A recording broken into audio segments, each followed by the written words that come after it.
10. Springtrap. Craftix Gaming's YouTube channel features a video of a real Springtrap costume, and honestly, it's terrifying. Springtrap is the main animatronic of FNAF 3, and this costume is freaking nuts. This is a very good costume, and while Springtrap may not be the scariest animatronic, he's not someone I'm gonna want to tussle with. However, I want to talk about what's going on with this character because, my guy, you dressed up as a possessed man who is inhabiting an animatronic, unable to die but still decaying. You are quite literally dressing up as a serial killer. Like in the FNAF world, if you dressed up like this, it'd be like if you dressed up as Ted Bundy in this world.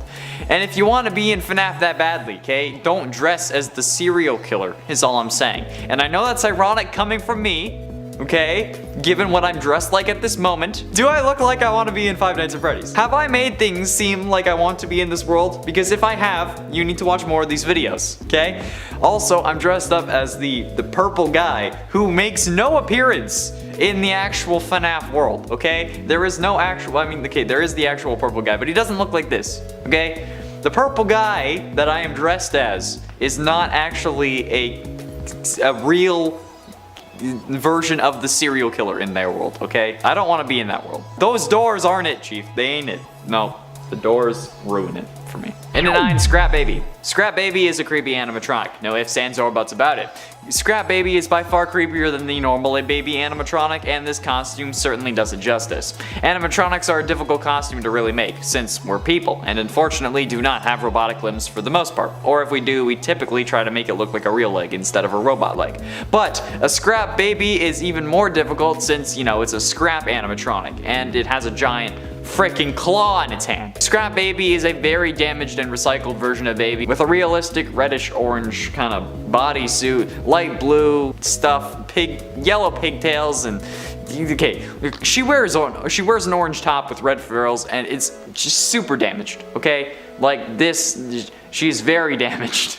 Mentally and physically. Yet somehow Instagram user Gaius Bazzani was able to recreate this in an awesome way. So, very well done. And at 8, Vanny. With Vanny being an upcoming villain and already one of the most popular characters in the series, there are bound to be plenty of costumes of her. However, this one from Rojito Uwu on Twitter is probably the most accurate and creepiest one I've seen. Vanny being a reluctant follower does in a way technically make this a glitch trap cosplay as well, but we won't really talk about that because that's not what counts. This costume is probably the most realistic costume on this list because, well, Vanny in the games ended up making her own suit and is just a human inside, whereas like the other characters like Scrap Baby or Springtrap are animatronics as well as sometimes part human, be it soul or another body. And Rojito's costume follows the exact same concept as Vanny, just a person who makes their own suit, which makes this potentially one of the scariest things of all. I mean, technically it's not the same thing because they're not possessed and enticed to make it by the person possessing their brain, but I mean, it's close enough. I mean, they could be possessed for all we know. I don't know. And it's 7, Happiest Day. The Happiest Day minigame is some of the most important lore and moments in the series, with the original missing children from the first missing children's incident from 1985 getting their souls released, showing that there are multiple ways to deal with what would later be called Remnant, the infusion of metal and soul, or rather metal and extreme emotion, or maybe in Springtrap's case, metal. Get it? Because his human meat is also in the suit. Never mind. Either way, the Happiest Day minigame is not a simple one-shot minigame. There's some build-up to it. It's like the main story of FNAF 3, so seeing those various minigames and glitches come together into a single arcade cabinet would be a beautiful sight. Almost as beautiful as Glamrock Chica. I mean, as my idea for a real FNAF pizzeria, which you should go totally watch, by the way. It's in one of the corners. I don't know which one anymore. And at 6, Nightmare Freddy. Nightmare Freddy is one of the most iconic versions of the character, even if there are only 3 games that feature this guy, those being FNAF 4, Ultimate Custom Night, and FNAF ER.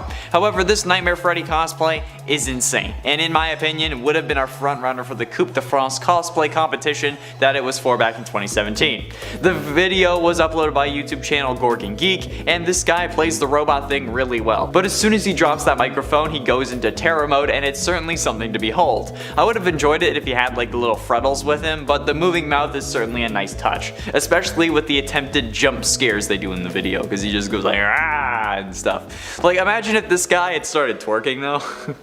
At one point I thought he was going to. He went to pick up the mic and I thought he was just going to start busting it, but no.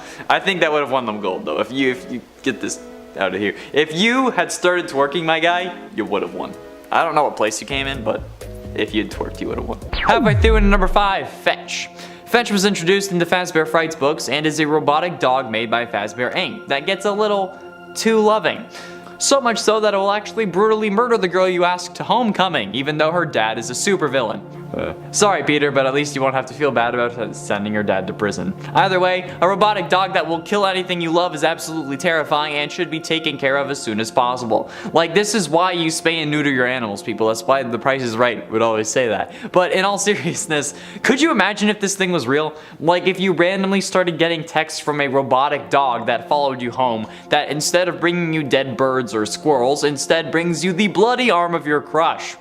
That sounds like something the Winchesters would end up fighting after it was manifested by some, like, 7-year-old. Oh, that would, yeah. It's like how they find a body in one of those crime shows, like Bones, and they're like, oh, this robotic dog just found this rotting arm and then put it in my bed. Like, that's like Palant levels of crazy, and if you know, you know. And at 4, Nightmare. I've said it before, and I'll say it again. Nightmare is the scariest animatronic from the games, hands down. This guy will get me every time, and it's one of those reasons I just refuse to play FNAF 4. The other is Nightmare Fredbear, but at least I don't have to deal with them in real life, right? They're only a nightmare character created in the mind of a coma patient in a video game, right? Well, guess again. Thanks to Zombunny Creations on Amino Apps, we get both Nightmare and Nightmare Fredbear. Ironically, Nightmare Fredbear is played by their twin sister. And I mean, it's ironic because, well, Elizabeth Afton is sometimes presumed to be Crying Child's twin sister. Anyway, these absolute hulking costumes are going to make me drop a load of my pants. Like, if I saw this in real life, holy crap. Like, imagine actually living in a house that is at least kind of laid out like the one from FNAF 4. And then your kids want to play a prank on you. My grandparents' house is kind of laid out like this. It's not as simple as just 2 halls on either side of the room, but like they have the master bedroom does have 2 doors. So theoretically, that's something that can be reenacted there. I don't want to do that. No. Getting close to the end in number 3, Deliver Pizzas. The mini game that opens FNAF 6 isn't like anything else we've seen. Okay, well, it's kind of like Take Cake, but this time you're throwing pizzas at kids' screaming faces, and honestly, I love that idea. The fantasy of throwing a pizza in the screaming kid's face has been present ever since those little buggers in my old building bounced their basketball off my door and made my dog go absolutely nuts. But even without my secret thoughts, this would still be a fun arcade game, and I'm not letting you fight me on this. The difficulty of the game was already defined even before the real FNAF 6 started, and it was cool. But then throw in added difficulty of it being a full game and you have a whole new experience. At least, I think it would be at least, so can't be sure unless we try. Then ultimately in at number 2, Twisted Freddy. Holy ever living hell, okay? This is a horrific masterpiece that I could only hope to achieve. This full body Twisted Freddy costume is probably one of the most horrific FNAF costumes I've ever seen. Especially because I believe that the Twisted animatronics are probably the scariest version of the animatronics present in the novels, and a solid tie for the scariest animatronics alongside the nightmare ones from FNAF 4. This is some pretty damn expert craftsmanship if you ask me though, okay? This is a full body suit and it blows my freaking mind. Like, look at this. It would weigh a ton and it would definitely need a hander, especially if my clumsy was the one walking around in it, but it straight up looks like if Freddy Krueger were an animatronic. And I mean, I'm not mad about it in the slightest, but like, it's still freaking creepy. So well done, DeRegular Sauce, who is the Twitter user behind this glorious creation. Well done. And finally, in at number 1, Withered Bonnie. This Withered Bonnie cosplay is probably the scariest damn FNAF cosplay I've ever seen. This is incredible and comes from the YouTube user The Nick of Time. At first, I legitimately thought that this was CGI instead of an actual costume, but lo and behold, it was just an insane costume. Glowing eyes and seemingly actually aluminum parts, and a chest that opens up that you can push it out with your other hand, which is honestly actually a decent scare. Frankly, in the video, I was kind of taken aback when they did that. So in real life, I'm sure that it was results in at least a bit of a jump scare. But this kind of thing always impresses the hell out of me, because like the closest I've come to making a full costume was when I helped someone work on one of theirs. But that's the closest I've gotten. Hey, I made like a lightning bolt for the chest, and I helped. I made paper cup like bracers. That's about it. This is hella impressive to me. I don't understand how people do this. And 10 mini arenas. Why are the mini arenas so damn creepy? Like, they're not scary per se, but they literally tear Ballora to pieces, so that's something, at least. Like, the mini arenas are basically the robotic version of those kids, like, in your neighborhood that are always screaming or causing trouble at all hours of the day. And like, you know, they go to a nearby school so that you literally always have to deal with them no matter what. Or they run down the street when you knock on their door to see their older brother, and then their family is so damn lazy that you have to take off after him running down the street and after him because his family's not going to do anything, even though it's literally a toddler running down the street in nothing but a diaper at 11 in the morning. And then you catch him in front of your other friend's house, and then you end up having that kid pull your hair, kicking and punching you all the way back to his house. At least he wasn't screaming, because then you might have gotten arrested. Then they don't even thank you. Did I just say all that out loud? Okay, well, my old neighbors were trash. Okay, that's a story for another day. But that's what the mini arenas remind me of, except they can kill me or stuff themselves into my body while I sleep in order to escape their underground storage facility. And I don't think that kid was gonna do that. In at 9, Circus Baby. Let's move on to one of the deadliest animatronics in the game. Baby has a on-screen death count of 2. The first being William's daughter Elizabeth, and then the other being Henry, as we see in FNAF World. But it's not just the ability to kill that's crazy, it's the incredibly advanced technology present inside this animatronic that's impressive. The ability to contain a whole child-grabbing claw, and then also a containment chamber for said child is pretty damn impressive, but also the ability to use pins on her body to change her appearance is also pretty nuts. Not to mention all of her other features like ice cream dispensing and balloons inflating at her fingertips. But all of this again is overshadowed by the absolute carnage Baby has the ability to wreak. Dare I say, let there be carnage. And honestly, that's probably just the tip of the iceberg for the animatronic, not even including the Fazbear Frights versions. And I know that this isn't a Minecraft video, but did you know that only 14% of people who watch these videos are actually subscribed? You could be watching our videos all the time and not actually know that you're not subscribed. So, if you do like these kinds of videos, hit the subscribe button. It's free, it helps us out a whole lot, and you can always unsubscribe if you want to, okay? It's not like a marriage, okay? We don't get half your stuff if you choose to unsubscribe. Okay, now, on with the video. In at 8, the Scooper. Now, I know you may be mad and think that this is like a stupid point, but like hear me out, okay? The Scooper may seem like a weird but kinda normal thing, at least by FNAF standards at first, but with the blueprint revealing how this actually works, this thing is an incredible piece of technology. It can inject whatever it ends up scooping with Remnant, a molten metal possessed by souls, that is capable of keeping a person alive after removing their insides, as we see with Michael. Replacing it, because, you know, he gets his innards replaced with innards, and then, like, you know, is able to walk around, and then after those robotic parts leave his body, he can still just chill, in essence, making him just a walking case of flesh.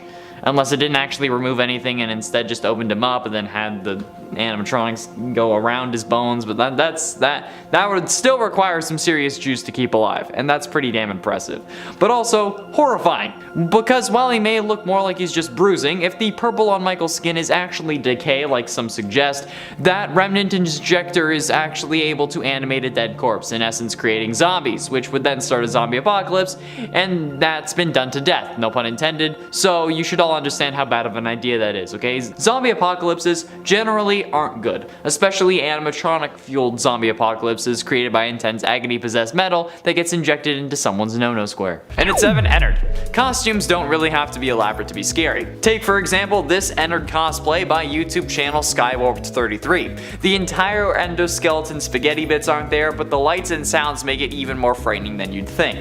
The face also opens up, and I think that we all know how I feel about animatronics who can move their face at will at this point, okay? It's not something that should be allowed. However, even without all the parts and the eyes, this Ennard cosplay is not something I would want to run into in a dark alley, especially not after that goddamn vent repair minigame that caused me to have some serious issues, okay? It's rough, okay? I used to like spaghetti.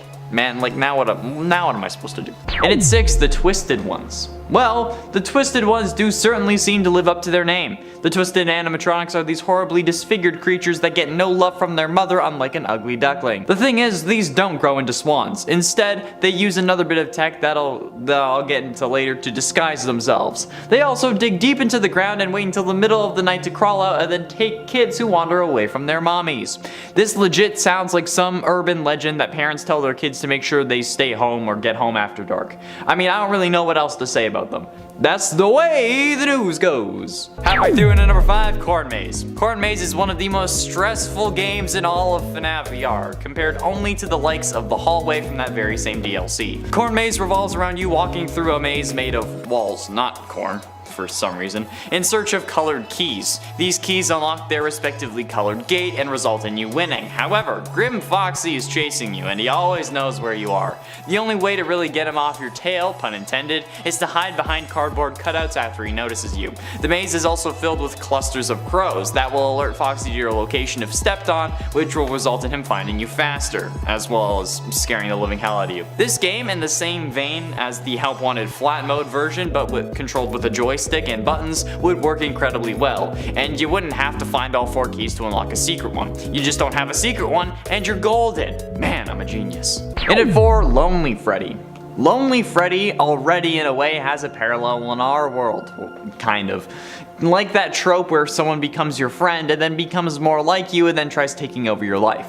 I feel like that's a thing, but maybe I dreamt that ages ago and forgot about it, but I mean, it's possible, but also just plain old identity theft is another version of Freddy, okay? Identity theft isn't a joke, Jim. A Lonely Freddy was introduced in the Fazbear Frights books and is basically meant to explain what Psychic Friend Fredbear is, but a robot that steals your body and then traps your consciousness into its original robot body.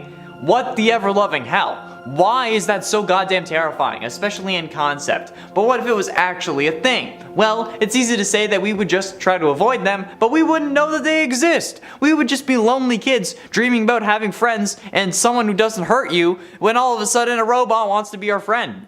It would be vicious and definitely would have gotten me when I was a kid. Hell, it could get me now. Like, I legit wanted a robot friend, because they wouldn't end up turning on me or something like that. And then here we go, here's this. I just wanted someone to play games with. And if those people ended up not being people but instead robots, I would have been fine with it. That would have been fine with me. Except, these would have taken over my body, so that would have kind of been a bummer. But that begs the question, when you get put inside the Lonely Freddy, would you then get the ability to take over another person's body, or would you just be trapped in there permanently? Either way, it's terrifying, but I want to know. Getting close to the end, in at number 3, Glitch Trap. We know my issue with Glitch Trap, alright, okay? We know that I just want to watch William Afton burn and then leave him there permanently, hence why I'm wearing the costume. But I want him to actually be in hell and then stay there while we move on with another killer or something else in the series. Please, for God's sake, Scott. I hate this always comes back thing that he's got going on. And despite being dressed as Purple Guy, I want William dead. So, when I saw this frighteningly realistic looking Glitch Trap costume, my nerves hit an all-time high. I think the sheer simplicity of the Glitch Trap suit is certainly something that makes this a creepy costume, since the stitches are very accentuated here. They're very clear on this version. Like, it might be like the higher contrast than like the actual suit in the games, because like you know that they're there but you can't really tell. But like, either way, this is creepy. Plus, again, it's another version of William goddamn Afton, who already haunts my nightmares. So what the heck, Zombunny Creations, again, on Twitter this time. Why do you gotta do this to me? Huh? Why? Bro? Penultimately, in at number 2, the springlocks. The springlock mechanisms is probably the most intuitive thing that FNAF World's invented. The ability to move robotic parts out of the way enough for a human to fit inside is insane, and while it may be dangerous, we also drive over 100 kilometers per hour in huge metal death boxes, so can we really complain? Yes we can. Because while yes, cars have their faults, they are nothing compared to the ability to be both animatronic and suit. And then, like, that's an incredible feat of technology. People keep saying that spring locks actually exist in the comments, and I don't think that's true, okay? No one has ever given me a source, and it's not a thing, okay? Yet, These are also terrifying because of the same reasons in game. Someone can dress in it and pretend to be a robot, and then everything can clamp down on you in any second, as it has multiple times before. It can trap you, okay? It could, if it were real, crush you, and do everything that we learn about from the books and the games, okay? It would basically just make your life hell for fun, especially when it can be a robot, and the man who was once inside of it can smile knowing that you and all your friends can't fight off a huge hunk of metal. But also, like, I would never get into one of those things. Like, even if there hadn't been an incident, that seems like a final destination moment. I wouldn't do it, even if it's in my contract. If they tell me get in this or you're fired, I quit. Like, God. Or actually, no, I let them fire me so I get a severance package. If they have one. And then I can sue them for wrongful termination.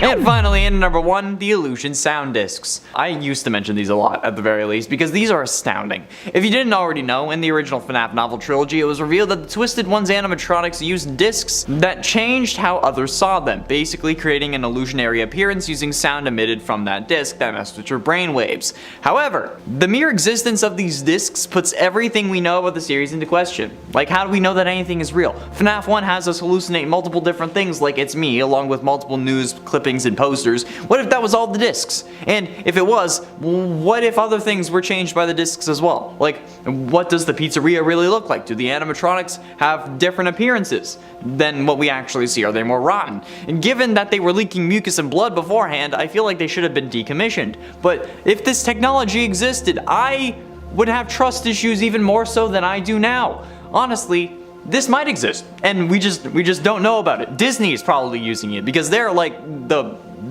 evil corporation of the world, right? That's a thing, is that we're never getting sponsored by Disney, but that's fine. And a 10 Pirate Ride. Given that this is already in the style of a game in FNAF VR, certainly does help in porting this to an arcade cabinet, but there would be some things that they'd have to change, like turning it into one of those like classic shooter arcade games where the screen scrolls as you fight off bad guys threatening innocent civilians, and it tells you what to shoot and what not to shoot.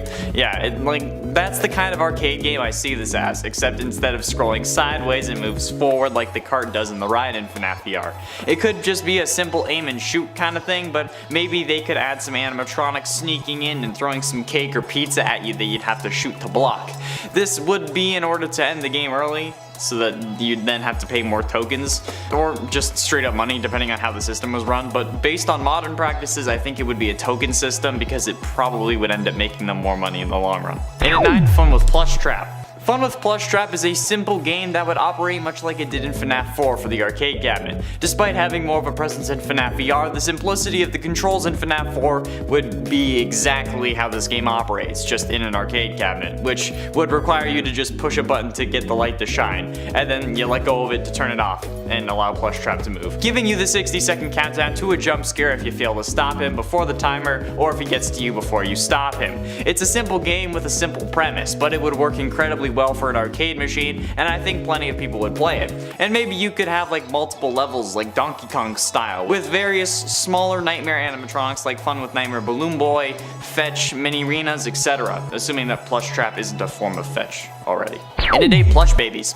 The 2 Plush Baby minigames where you have to look around for the various somehow animated baby plushes before they get to you is an interesting concept that with some tweaking could work for an arcade cabinet. It would require a joystick as the spotlight following the joystick, you just move it around to move the spotlight, but it's something that I think would work kinda well, but it would have to be done right. I don't know exactly what done right would look like. I'm an ideas guy, okay, I'm not a programmer, but I'm sure that it wouldn't be that difficult to work out, I hope. It wouldn't be as detailed or scary as the main minigame in FNAF VR, but it would still be something that would work decently well. It may not be the most popular game at the arcade, but that's why you have multiple levels including the hard mode one and the DLC one in the pumpkin patch. Plus, that's why it's only number 8, because it would be harder to get done properly. And at 7, Nightmare Animatronics. While not the epitome of horror, the Nightmare Animatronics are certainly not the nicest of fellows. Not only that, but they are in fact not real. They're supposed to be in your brain, which makes them even more terrifying if you ask me. Because not only do these like illusions cause horrific visions to anyone who knows about them, they also end up killing a coma patient. Crying Child, as we know, is in the hospital in FNAF 4, making this game just a nightmare. However, getting caught by one of these animatronics causes him so much stress that he actually dies, which is absolutely insane when you look at it like that. that. These are so scary to him that it gives him a legit heart attack, or just makes his heart stop working entirely, since we know that's what happens instead of brain death at the end of the game, thanks to the flatline at the end, which is horrible and incredibly sad, but also terrifying. And at 6, Claw Machine. This is pretty dark, but you people seem to love that kind of thing. So what about a claw machine that was designed to be baby while she was grabbing Elizabeth? Is that too far? Like a claw machine that's built to look like the baby animatronic on the outside with a window on the stomach where the claw would come out. And that's where the claw machine is. I think that would not only be a fun way to make it a FNAF themed claw machine, but it would also be dark as hell, and I love that kind of thing. Plus, it's about a fictional death, so it's not really distasteful.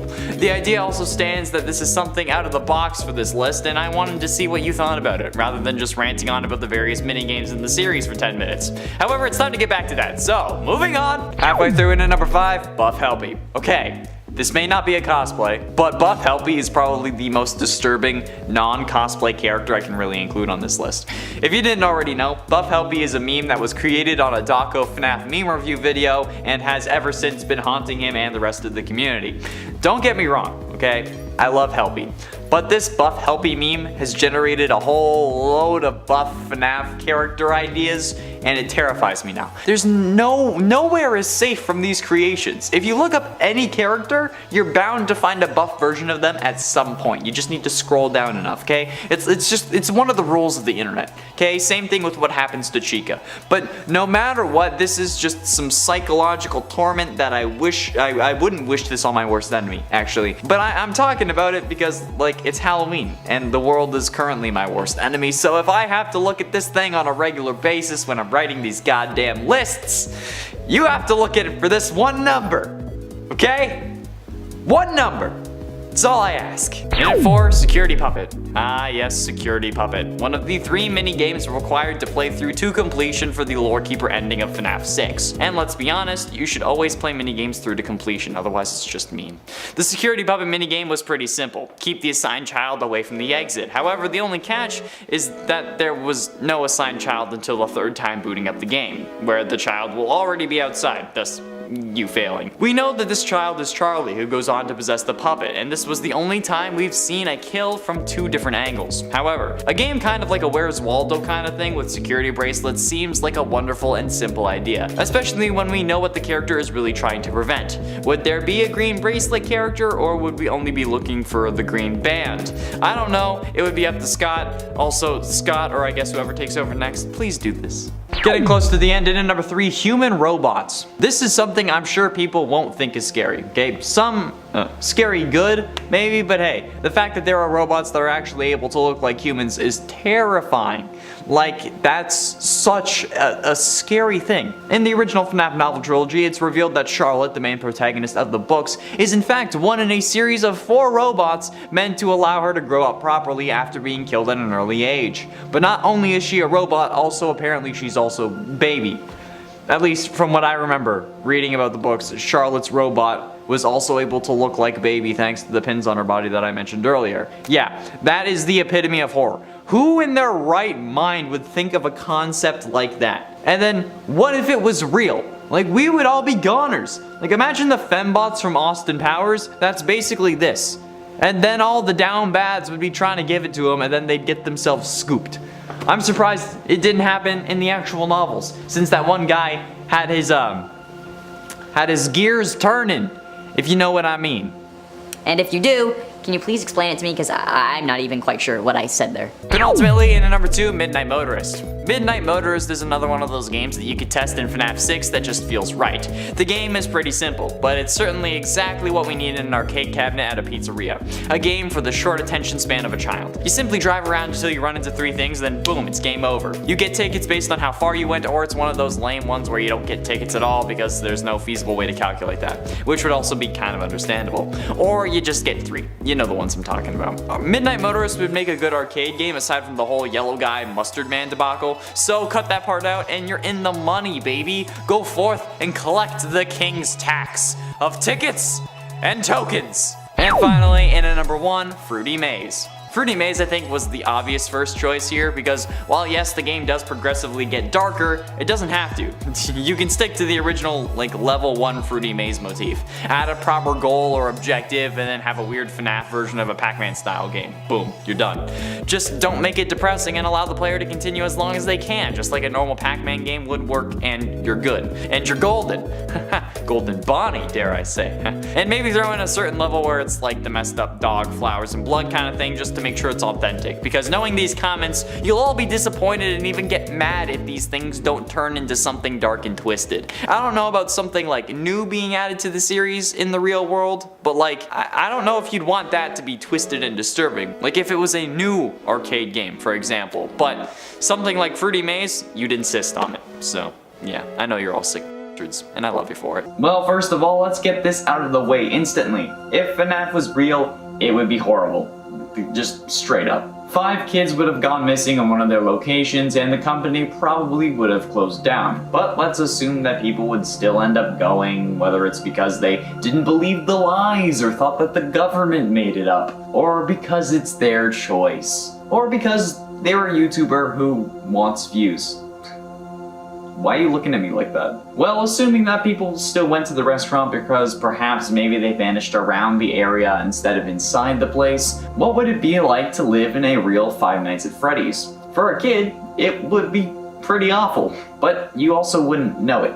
The world would be dangerous and anyone could be William Afton's next victim, but you wouldn't know that there was a serial killer on the loose with murderous animatronics able to disguise themselves and hide in plain sight that are willing to kill at any moment. But I mean, like, to be fair, that's also like real life, minus the animatronics. For adults, if you have kids, you may be worried. I mean, any parent is always worried about their kids, but if there was a group of kids who went missing in your area, I'm sure that there would at least be a small amount of paranoia. And honestly, it would be reasonable. I mean, I grew up in a house where my father was always worried. So much so that my sister couldn't walk up to her friend's house up the street without him watching to make sure she was okay. And while that would probably be extreme for most parents, if there was a very real threat of kidnapping, I'm sure that there would be a lot of curfews. For the sake of this entire thing, we also have to assume that the police didn't investigate the interiors of the animatronics themselves, despite them smelling like death and leaking body fluids, including blood.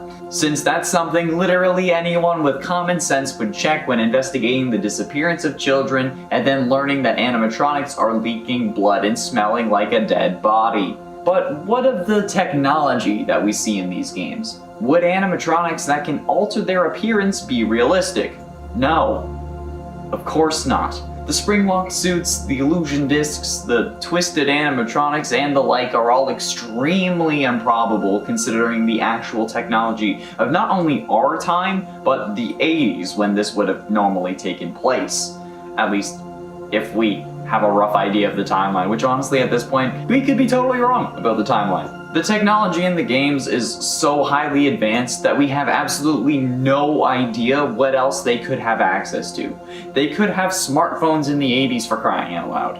And if they don't, then William should have capitalized on that rather than murdering countless innocent kids, because he could have literally been a billionaire. The highly advanced technology would have to be disregarded in terms of the abilities of William Afton. So while this seems like a fight that nobody could really win, realistically, it wouldn't be as bad as we think, at least in those terms, since even Chuck E. Cheese, the closest thing to Freddy Fazbear's in our world, obviously, still only has the most simple robotic abilities known to man, despite the popularity of Five Nights at Freddy's and their ability to capitalize on that trend by taking some of those concepts, like the advanced robotics, not the dead kids, and then converting them into real life, because like the concepts in the actual pizzeria, not having kids go missing, like I said, that's a bad idea.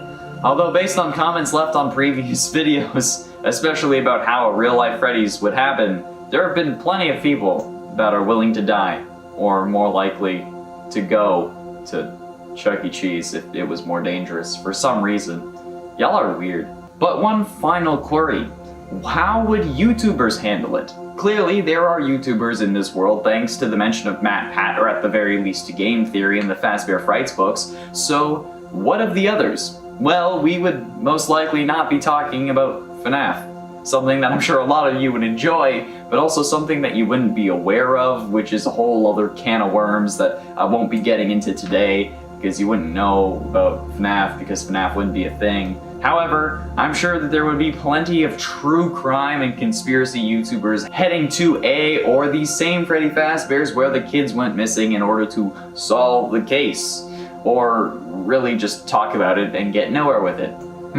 Sounds like someone I know. Since they don't have the clearance or the equipment to do an actual investigation, or on a potentially closed case. Shane Dawson would 100% have gone there for that same conspiracy theory video, and the psychic twins would definitely have showed up at some point and definitely sensed something, but not quite known what it was. Ooh. MatPat may have made a food theory video about it because he made a food theory video about Chuck E. Cheese, but the thing is, these YouTubers coming to investigate, would they be William's next targets? It's an interesting question because as far as we know, he's only killed one adult, and that was Henry. Every other victim has been a kid, so while they may be in more danger, there would clearly be a bigger issue in trying to deal with these YouTubers, especially if they get killed or die mysteriously shortly after visiting a Freddy Fazbear's Pizzeria. It would probably start some form of curse rumor that would only get more people to go there to try to solve that case. But how would Freddy's have dealt with the pandemic? Would they have made enough to survive the years of quarantine? Or would they, like our Chuck E. Cheese, have to file for bankruptcy? Would they get to open their Pizzaplex? Or would some problematic tweets from William Afton rise and cause the restaurant to get cancelled for calling Chica a he? These are all good questions that we will never really have an answer for because, well, FNAF isn't real. And that's why people keep commenting that nothing in these videos is scary. No, it's not real. It can't actually hurt you. That's why it's not scary. Scary is subjective. Just relax.